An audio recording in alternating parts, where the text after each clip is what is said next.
everybody, and welcome to Parks Bros. It's Drew here. I'm back at Six Flags Magic Mountain, and it's completely deserted again. Let's go inside the park and see how many rides we can get on in just a couple hours.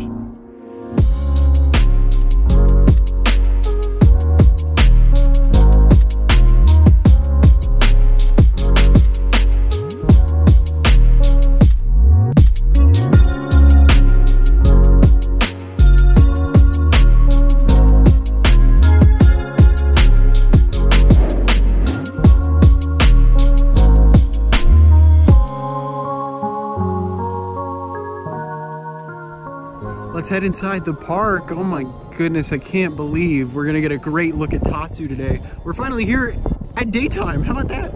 First thing we notice though, you look at Tatsu, right? The old colors are vanishing before our very eyes. That pretzel loop is turning green and bright orange. At the moment, they're actually painting right now too. We'll get some shots of that in just a moment. But right across from the way from the pretzel loop, they're still working on this area where the bathrooms used to be in this section of the park. I mean, they were recently torn down, but it looks like work is starting to begin on maybe a replacement or some other building of some sort. Yeah, there you have it. Currently rolling that paint all over the track. Crazy to see in person. We're gonna get some more views as we hop up the mountain itself, but it is very shocking to see specifically the most infamous or famous element of this ride repainted, at least halfway through. But we'll see the rest of the progress fairly soon as we walk up. So let's head that way. As you can still see, a very empty day at the park, so much so that they don't actually have any of the games open by Tatsu's entrance. But man, oh man, it is very weird coming over to this area specifically and seeing Tatsu in a completely new shade of colors. So while they're working on the main lift still, they do have this main pathway closed down here, so we'll have to take those M&M stairs up the mountain towards Superman. But this is pretty crazy looking in person, if you ask me, to be able to see all this orange and green, and they're actually physically gonna go up. You can see some of those wires right there. They're gonna start painting over there in just a bit of time, it would seem. But yeah, this is pretty crazy to look at in person. It's so fascinating to see this process take place in real time as they're going over the lift hill right there. Gotta say, huge props to all the painters. I could never do that. Don't get me wrong, I love going on coasters, bigger and taller and faster the better, but there's something different about just standing up there for hours on end, painting endlessly. Finally making it up to that first section where they started the paint work a couple months back. Yeah, this is all finished up. You can even see some of those tire marks because they were actually running it with this paint job for a couple weeks during the end of the year. But ever since New Year's began, they've been going full speed at repainting everything on this crazy ride.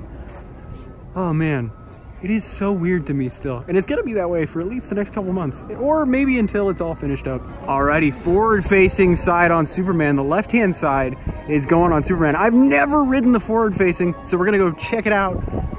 Oh, at least for my first time ever. I'll give you an update when we get off. I'm super excited though. Well, just rode my first ever ride, Superman forward facing, front facing, forward facing, whatever you want to call it. On the left-hand side, front row, I have some thoughts. I gotta be honest, that first launch, when you're forward facing, is insane. I mean, feeling that wind, especially in the front row like that for that long of a period of time is incredible. And the only other ride I can think of that gets kind of like that is Top Thrill Dragster. And if Top Thrill Dragster's front row is like that, I can't wait to get back on that. But once you go up the spike and come back down, it's kind of more uneventful than going backwards, I won't lie. I think I prefer backwards for sure, because the launch is a little more jolty that way, and you also get a cool view of the ground falling away, which is really amazing. But personally, I think forward facing is still incredible, but I prefer backwards. But now I can actually finish my review, so look for that coming soon. Oh my goodness. Let's ride Twisted Colossus with no wait.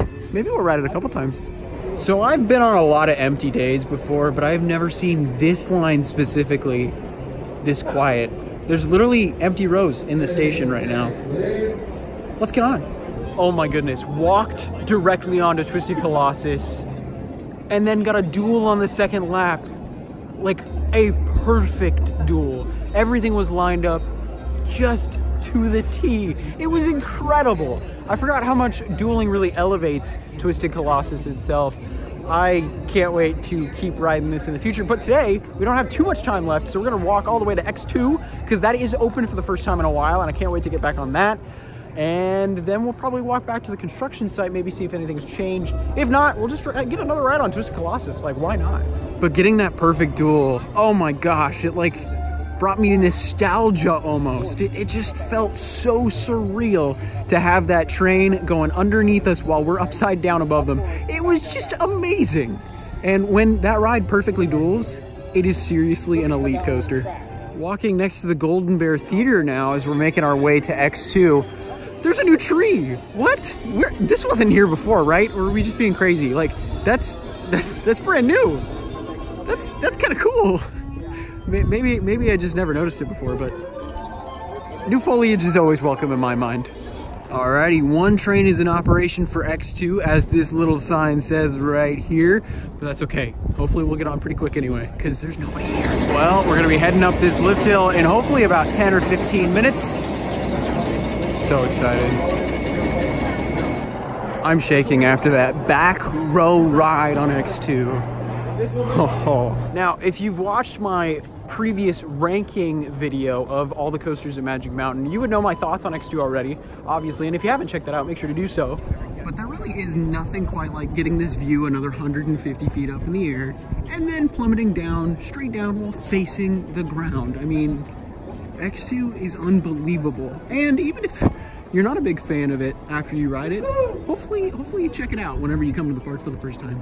As the park day is winding down, there's literally like maybe a good couple thousand people in the park as a whole, but Revolution's gonna come by real quick. Look at all majestic. We're actually gonna try and walk back to the Wonder Woman site real quick.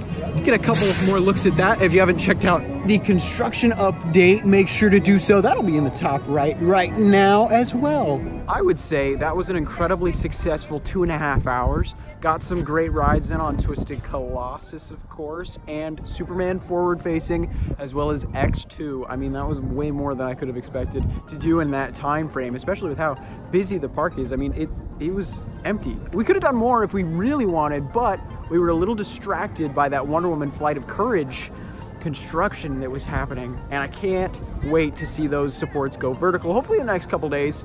But of course, until next time, I wanted to say thank you so much for watching. It really does mean the world. And if you haven't yet, make sure to subscribe, because there's going to be more updates and vlogs all throughout the year and beyond. But until then, we'll see you on the next ride.